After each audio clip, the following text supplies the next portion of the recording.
এক যুবক বলেছে, হুজুর আমি ভালোবেসে ছাগা খেয়েছি, আমার করণীয় কি? এই কথাগুলো বললে কি আপনারা রাগটা করবেন নাকি মুরব্বী যুবক ভাইরা? করণীয় কি? আবার তুমি গাঞ্জা খেয়ে দেখা হয়ে যাবে নাকি? বেটা একটা মেয়ে গেছে তো কি হয়েছে, হাজারটা মেলা তোমার জন্য প্রিপেয়ার করে দিবে যুবক ভাইরা। যেইটা গেছে বাদ, ওইটা যে যাবে সে তোমার যোগ্যই না হওয়ার, আর যে থাকবে শেষ পর্যন্ত সেই তো আমার হওয়ার যোগ্যতা রাখে।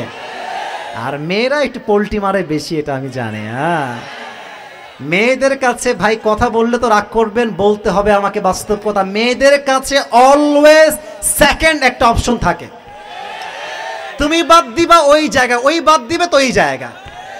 আর তোমাকে এমন একটা ভাবে বলবে যে জান তোমাকে ছাড়া আমি বাঁচবই না, আর তুমি বলবা यार ये तो मुझे ही मोहब्बत करती है, तुझे मोहब्बत नहीं करती, वो तुझे भी करती है और किसी को भी मोहब्बत करती है।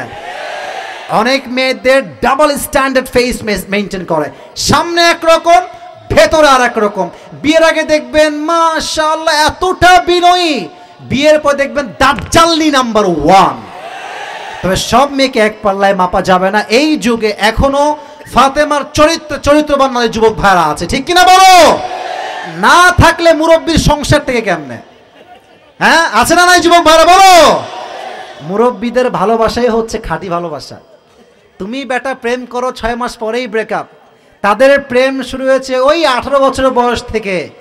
এখন বয়স 80 চলে, বুড়িরা বুড়িকে ছাড়া কিছুই বোঝে না। তার মানে আমাদের আজকালকার ভালোবাসায় টাকা ঢুকে গেছে, স্বার্থ ঢুকে গেছে। বাপের টাকা আছে মেয়ে রাজি, ছেলের টাকা আছে মেয়ে রাজি, ছেলের ব্যবসা আছে মেয়ে রাজি, ব্যবসা নাই মেয়েও নাই। আর আগের যুগে বিয়ে হয়েছে টাকা দেখে নয়, বাড়ি দেখে নয়, সম্পত্তি দেখে নয়, মেয়ের চরিত্র এবং ছেলের চরিত্র সবচেয়ে দামি বিষয় বিয়ের ক্ষেত্রে, ঠিক কিনা বলো? অতএব প্রেমের ক্ষেত্রে এই সমস্ত উল্টাপাল্টা বাদ দাও। প্রেম বিয়ের আগে নয়, প্রেম হবে আফটার গেটিং ম্যারিড। বিয়ের আগে প্রেম নয়, বিয়ের পরেই আমরা প্রেম করব, ঠিক কিনা বলেন আমার যুবক ভাইয়ারা? আল্লাহ সেই যুবকের মনের কষ্ট পরিপূর্ণ দূর করে দিক। সকলেই আমরা মন খুলে পড়ছি আমিন। রেডি হয়েছে? একজন লোক আছে? আচ্ছা আচ্ছা, বসো বসো বসো। ভাই আমি একটা কথা বলি, আমি বলি না আমি কথা বলি ভাই। লেট মি টক। কি দিয়েছেন ভাই আপনি? 1000 টাকা দিয়েছে একজন ভাই, এই দোয়া চেয়েছে আত্মীয়স্বজনদের জন্য। আল্লাহ ভাইয়ের দানকে কবুল করুন, আমরা সকলেই পড়ছি আমিন। আমি বলি, আমি উঠেছি হচ্ছে 11টার সময়, এখন বাজে হচ্ছে 12টা 50। আমি বলি, আমি কোনো রাগ নিয়ে বলছি না, কোনো রাগ নাই, কোনো ক্ষোভ নাই। দেখেন, মানুষটা আমাদেরকে ভালোবাসে বিধায় তো 2 ঘন্টা বসে আছে। কথা আমার ঠিক আছে প্রিয় ভাইরা?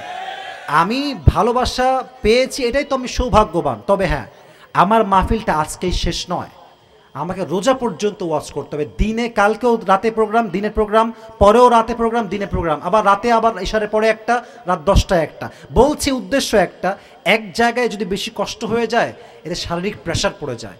আমি আগেই বলেছি আপনাদেরকে, কমিটির ভাইদেরকে, যে আমি 1 ঘন্টার বেশি ওয়াচ করবো না। আপনার নিয়ম জেনেই এনেছেন, তবুও 50 মিনিট আমি অ্যাড করে দিয়েছি। একটা মানুষ এর চাইতে বেশি আর কি পারে?